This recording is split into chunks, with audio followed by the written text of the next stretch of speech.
Salut, aujourd'hui dans cette vidéo on va parler de copywriting et alors ça va être un petit peu paradoxal en fait pour moi de parler de copywriting parce que je dois t'avouer quelque chose, c'est que le copywriting et surtout toute la hype, toute la tendance qu'il y a actuellement depuis on va dire quelques mois, depuis début 2021 sur le copywriting, ça a vraiment tendance, je te l'avoue très clairement, à me gonfler. Si voilà, tu commences un petit peu à te faire connaître en termes de création de contenu, tu t'en es très certainement rendu compte. Moi personnellement il n'y a pas un mois qui se passe sans que je reçoive des mails de personnes qui me proposent de refaire mon copywriting. Et j'ai rien en soi contre le copywriting à la base, mais plutôt c'est, tu vois, c'est l'idée actuellement qui me déplaît que le copywriting pour nous créateurs de contenu, c'est-à-dire quand on est un petit créateur de contenu, c'est l'idée que le copywriting va tout changer à notre business. Et s'imaginer que en bossant à fond ton copywriting, ton business va décoller, ou qu'en embauchant un copywriter, ton business va d'un coup décoller. Si aujourd'hui ton business ne fonctionne pas, c'est exactement la même chose, alors à un niveau différent, mais l'idée est exactement la même que si tu copies les pages de vente en les changeant un tout petit peu de tes concurrents et de t'imaginer que cette façon-là, ton business va fonctionner. Ça ne fonctionne pas, ça ne marche pas, copier les pages de vente ne fonctionne pas, reprendre les arguments de vente et les changer un tout petit peu, ça ne fonctionne pas, et juste penser que le copywriting va tout changer à ton business, ça ne fonctionne pas. Très clairement, je te le dis franchement, c'est beaucoup plus important de te différencier par tes idées, d'avoir des idées qui vont impacter ton audience, de travailler là-dessus, ça fera une bien plus grande différence sur ton business que si tu penses que en bossant comme un fou ton copywriting, ça va changer ton business. C'est-à-dire que si tu bosses à fond ton copywriting, tu seras juste un meilleur copywriter, mais ça s'arrêtera là. Il n'y aura pas une corrélation. Si ton business aujourd'hui ne fonctionne pas, c'est pas parce que tu vas bosser ton copywriting que ton business va décoller. En revanche, si aujourd'hui ton business ne fonctionne pas et que tu bosses à fond sur tes idées, que tu bosses à fond sur ta différenciation, là je te garantis qu'il y a un gros potentiel pour faire décoller ton business. Donc c'est ça un petit peu que je reproche actuellement à cette idée du copywriting, c'est un petit peu comme d'habitude finalement, là c'est tombé sur le copywriting, mais ça pourrait tomber sur autre chose finalement, cette idée de la pilule magique, comme il y a pu y avoir par exemple avec la publicité, notamment la publicité Facebook, l'idée de la pilule magique. Votre business fonctionne pas, ok, faites de la publicité Facebook, vous allez voir, tout va fonctionner. Ou alors votre business fonctionne pas, mettez-vous au copywriting, devenez un excellent copywriter ou engagez un copywriter, vous allez voir, votre business va décoller. Non. Ça ne fonctionne pas comme ça. Ceci étant dit, je pense qu'il ne faut pas non plus tout rejeter dans le copywriting. Le copywriting, c'est quand même quelque chose qui va te permettre, quand tu as un business qui fonctionne déjà, quand tu as déjà des idées qui impactent ton audience, d'améliorer concrètement, d'améliorer tes résultats. Ça va être quelque chose qui va non pas une méthode miracle qui va faire décoller ton business, mais quelque chose qui va te permettre d'optimiser ton business et plutôt sur un business qui fonctionne déjà, hein, soyons très clairs, c'est-à-dire que le copywriting c'est plus une technique d'accélération qu'une technique de démarrage, on va dire. Et ce que je voudrais te dire aussi, c'est que pour moi le copywriting mérite mieux que juste des techniques ultra agressives, c'est-à-dire que ici on n'est pas sur le téléshopping quoi. Honnêtement, tu vois, des fois moi quand je reçois des mails de personnes et qui me parlent de comment je devrais faire mon copywriting, j'ai l'impression que je suis en train de vendre, tu vois, une machine pour les abdominaux qui va me transformer mon corps juste en faisant cette machine pendant 10 minutes par jour. Donc ça aussi, il faut être très clair là-dessus, c'est-à-dire que le copywriting, pour moi, le bon copywriting, c'est quelque chose qui est plutôt subtil, c'est quelque chose qu'on maîtrise et non pas un alignement de techniques agressives. Il faut faire attention avec ça, surtout pour nous, surtout pour moi, surtout pour toi en tant que créateur de contenu. Nous, on vit d'une petite audience, on vit surtout de gens qui nous font confiance, c'est-à-dire on crée un lien de confiance avec les gens.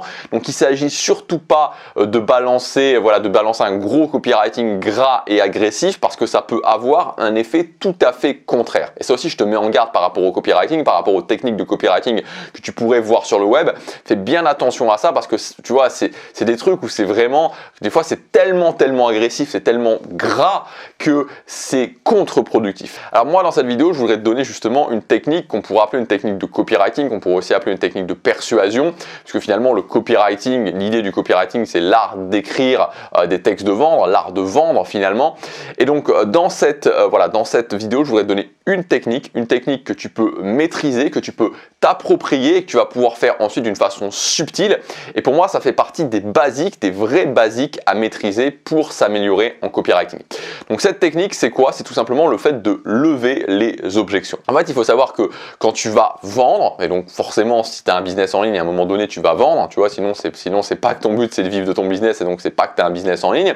Tu vas forcément proposer des produits à ton audience, et il faut savoir que à partir du moment où tu vas proposer des produits à ton audience, dans la tête de ton audience, dans la tête des gens qui sont intéressés, dans la tête des gens qui pourraient, donc c'est-à-dire quand ils vont réfléchir, quand ils vont se poser la question est-ce que j'achète ou est-ce que j'achète pas ton produit ou les produits que tu vas proposer, ce qui va se passer, c'est qu'il va y avoir des objections.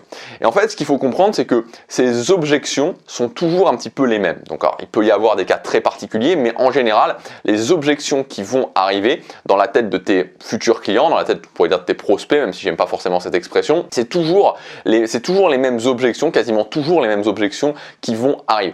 Donc en fait, une fois que tu connais ces objections, tu peux finalement même intégrer à tes argumentaires de vente ou à tes vidéos de vente des choses ou à tes contenus qui poussent ensuite tes produits, tu peux intégrer des choses qui vont lever ces objections. Parce que vu que tu sais que les objections vont être les mêmes, vont toucher les mêmes points, tu peux donc mettre en place une argumentation qui va lever ces objections. Donc en fait, ce que je te propose de voir dans cette vidéo, c'est les 4 objections majeures. Moi, j'ai noté 4 objections. Enfin, c'est pas moi qui l'ai inventé, hein. Ça, c'est des choses qui sont assez connues à partir du moment où tu t'intéresses à la vente, à la persuasion, au copywriting. 4 objections majeures qui vont arriver quasiment systématiquement dans la tête des gens qui peuvent être intéressés par tes produits et comment tu vas pouvoir les lever. Alors, la première objection majeure qui va arriver, c'est l'objection du manque de temps. C'est-à-dire que quelqu'un peut être intéressé par ton produit, mais en fait, il va se dire d'accord, je suis intéressé, mais j'ai pas suffisamment de temps pour le mettre en place et donc je ne l'achète pas. Donc ça, c'est pas forcément un truc auquel on pense. On n'a pas l'impression en fait que c'est une objection que les gens qui va être importante pour les gens. Mais en fait, si très souvent, tu vois, les gens ils ont une vie, ils ont souvent une vie bien occupée. Aujourd'hui, on a une vie où il y a beaucoup d'obligations. Donc en fait, on peut vraiment avoir cette problématique du temps. Donc moi, ce que je t'encourage à faire, sachant que la problématique du temps va souvent être là, de montrer systématiquement au niveau de tes produits que c'est des choses qui ne vont pas forcément prendre énormément de temps ou en tout cas que tu peux les faire d'une manière qui ne va pas te prendre énormément de temps. C'est-à-dire que tu peux les faire à la fois d'une façon intense, mais tu peux aussi, si tu veux, le faire d'une façon qui va être moins intense. Et même à la rigueur, de designer aussi tes produits en tenant compte de ça. C'est-à-dire que moi, quand je design mes produits, je sais très bien, alors que ce soit pour le business ou même pour le développement personnel, j'essaie de faire des choses qui prennent peu de temps par jour. C'est-à-dire qu'on va pas, je vais pas faire un produit qui prend 5 heures par jour parce que je sais que la plupart des gens n'ont pas 5 heures par jour à accorder à ça. Deuxième objection qui là, selon moi, est beaucoup plus, c'est sûrement une objection qui t'est déjà venue en tête, c'est que les gens vont hésiter à t'acheter un produit tout simplement parce qu'ils doutent de toi. Alors, il faut savoir que pour nous, déjà ce qui est important quand même à noter, c'est que pour nous, dans la méthode Superfan, la méthode que je te propose, le fait de vivre d'une petite audience, c'est qu'en général, les gens te font déjà beaucoup plus confiance. C'est-à-dire que moi, je pense que la plupart d'entre vous qui me regardez dans cette vidéo, la plupart d'entre vous savent que effectivement, je gagne bien mon contenu, enfin me croient. Alors peut-être pas tout le monde, mais je pense qu'une bonne majorité des gens me croient, me suivent depuis un petit moment, savent que ça fait des années que je gagne ma vie avec mon contenu et que ça, c'est quelque chose, vous ne mettez pas ça en cause. C'est-à-dire vous remettez pas ça en cause. Alors, ça, c'est aussi déjà un gros avantage de la méthode Superfan, c'est que vu que tu vis d'une petite audience avec des gens avec qui tu as un lien, souvent un lien quotidien ou un lien plusieurs fois par semaine, que tu travailles avec une audience qu'on pourrait appeler une audience chaude, c'est-à-dire des gens qui qui te connaissent déjà, ça fait tomber déjà pas mal ce côté où les gens sont sceptiques, où les gens vont être sceptiques. Ceci étant dit, c'est toujours bien parce que tu as toujours des nouvelles personnes qui arrivent et puis c'est une chose de te croire sur ton contenu gratuit, c'est une autre chose de te croire suffisamment pour t'acheter des produits. Donc c'est toujours bien, particulièrement quand tu lances un business, d'aller au-delà de cette objection. Et comment tu vas au-delà de l'objection, de cette objection du doute, de cette objection du scepticisme? Tu vas au-delà de cette objection en apportant principalement preuve sociale et preuve d'autorité. Donc preuve sociale, ça veut dire que tu as déjà beaucoup de gens qui te suivent ou tu as déjà des gens pour qui ça a fonctionné. Preuve d'autorité, c'est tu peux démontrer que ça a fonctionné, que ça fonctionne pour toi et que tu as une autorité, que tu as réussi à avoir des résultats dans ce domaine-là. Ensuite, troisième objection qui va arriver, et ça je pense que c'est aussi une objection que tu t'es déjà posé cette question-là, c'est le fait que ce soit trop cher, c'est-à-dire la question du prix, c'est-à-dire que je voudrais acheter ça, mais ça coûte trop cher. Alors encore une fois, nous on a un avantage, c'est que dans la méthode Superfan, la méthode que je te propose, c'est qu'on vend des produits qui sont en dessous de 100 euros. C'est-à-dire en général les formations. Ça peut peut arriver qu'il y ait des formations au-dessus, mais la plupart des produits qu'on vend en prix de lancement sont en dessous de 100 euros. Donc en fait, tu as déjà un premier avantage, c'est que quand tu es en dessous de 100 euros en prix de lancement, c'est que tu as déjà moins cette problématique-là. Alors je dis pas que 50 euros, 80 euros ou 99 euros, donc 100 euros, c'est des sommes qui sont... je dis pas que c'est des... Ce que je veux dire, c'est que je dis pas que ça ne représente pas du tout d'argent. 100 euros, ça reste une somme, mais c'est quand même une somme qui est à relativiser. C'est-à-dire qu'ici, on ne parle pas de vendre des produits à 2000 euros. Tu vois, quand tu achètes un produit à 2000 euros, c'est pas la même réflexion. Je pense que tu peux te l'imaginer. Tu n'as pas la même réflexion quand tu achètes un produit à 80 ou à 50 euros. Ceci étant dit, c'est toujours bien d'aller au-delà de cette objection. Et comment tu peux aller au-delà de cette objection? En montrant tout simplement le prix des autres options. C'est-à-dire qu'en général, par exemple, tu peux montrer que les autres formations dans ce domaine-là sont beaucoup plus chères pour pas forcément une qualité qui est supérieure ou pour pas forcément des choses qu'ils proposent à l'intérieur qui soient vraiment différentes. Ou alors aussi ce que tu peux faire, c'est aussi de montrer le coût de ne pas agir.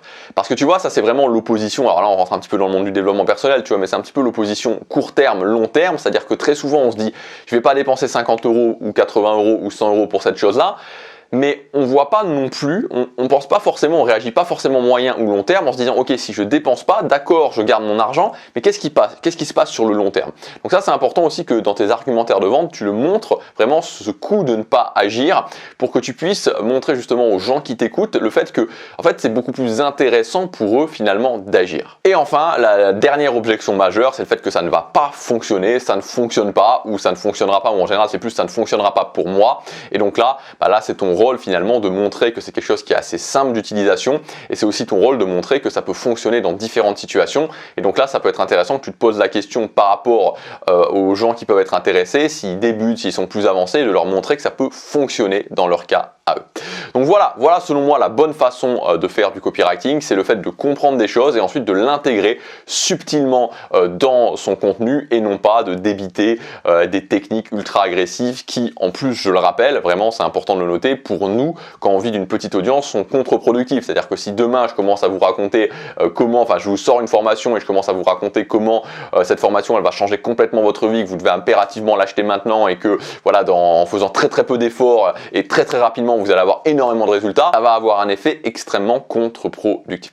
Voilà pour cette vidéo. Si tu veux aller plus loin, je te rappelle que tu peux télécharger gratuitement ma formation, c'est la méthode Superfan, où je t'explique en détail toutes les premières étapes pour mettre en place la méthode Superfan, c'est-à-dire la méthode qui va te permettre de gagner 2000 euros par mois avec ton contenu avec une toute petite audience, puisque tout simplement aujourd'hui il faut savoir que le truc le plus dur sur internet et particulièrement quand tu te lances, c'est le fait de réunir une grosse audience. Ça peut prendre beaucoup de temps, donc c'est pour ça qu'il faut vraiment partir sur une base de dire ok, comment je peux faire pour arriver à 1000, 2000, 3000 euros par mois en ayant 100, 200 vues par vidéo, et c'est exactement ça que je t'explique dans cette méthode Superfan. Si ça t'intéresse, c'est le premier lien dans la description. Je te dis à bientôt pour la prochaine vidéo. Salut!